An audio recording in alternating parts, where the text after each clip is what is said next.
Understanding the IRB process and why it matters. Hello, everyone. In this video, I want to walk you through the IRB process, why it matters, what happens if steps are missed, and what to do if an IRB application is denied.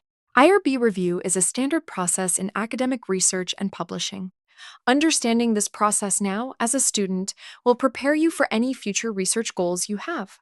Following it carefully is critical. Before IRB approval can be granted, several required steps must be completed in order. First, your research topic and 1-2 research questions must already be fully approved. You cannot move forward with IRB until that approval is in place. Next, you must obtain site permission. This must be completed before submitting your IRB application. If site permission is missing, the IRB application cannot move forward. Finally, you must receive a passing grade from your Applied Research Project Paper Committee for Chapters 1 through 3. Your IRB application must include all required components, including the IRB application checklist or template, proof of current IRB CITI training, an informed consent document, your approved site permission, your data collection instruments, the instructor approval form. Only after all required materials are complete can the application be reviewed and approved. It's important to remember, you may not begin data collection until IRB approval is officially granted. Starting early is not permitted under any circumstances. If the IRB checklist is not followed exactly, there are consequences. Missing documents, incomplete forms, or incorrect attachments will result in delays in review, the application being returned, or a full IRB denial.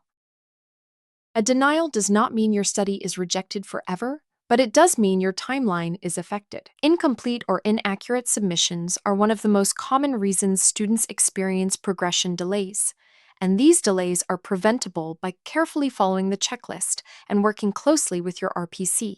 IRB approval must be obtained in order to progress to the next course in the degree plan. If approval is not secured by the end of the course, you will not move forward as scheduled. The next step is enrollment in an extension course or placement on an LOA, depending on the program version. This is why timing matters. IRB is not something to wait and see on. Every step must be completed early and correctly to avoid delays in your program progression. It is extremely important that all IRB-related questions and communication go directly through your RPC.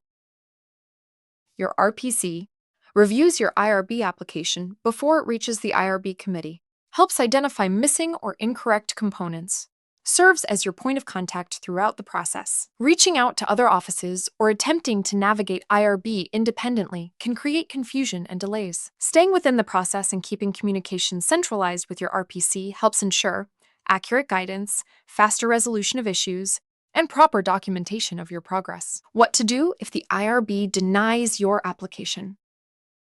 If your IRB application is denied, do not panic. Sometimes, IRB denials come with limited or no explanation provided directly to the student. If this happens, your first step is to contact your RPC. At that point, your RPC will reach out to IRB for clarification if needed. The RPC and instructor will work with you to identify what needs to be revised. You will be supported in preparing a corrected submission. Do not attempt to resubmit or revise on your own without guidance. The goal is to make targeted and accurate revisions so the application can move forward successfully. The IRB process is not just a formality, it is a required ethical and academic safeguard. Following each step carefully, meeting deadlines, and staying in close communication with your RPC are the best ways to protect your progress and keep your research moving forward.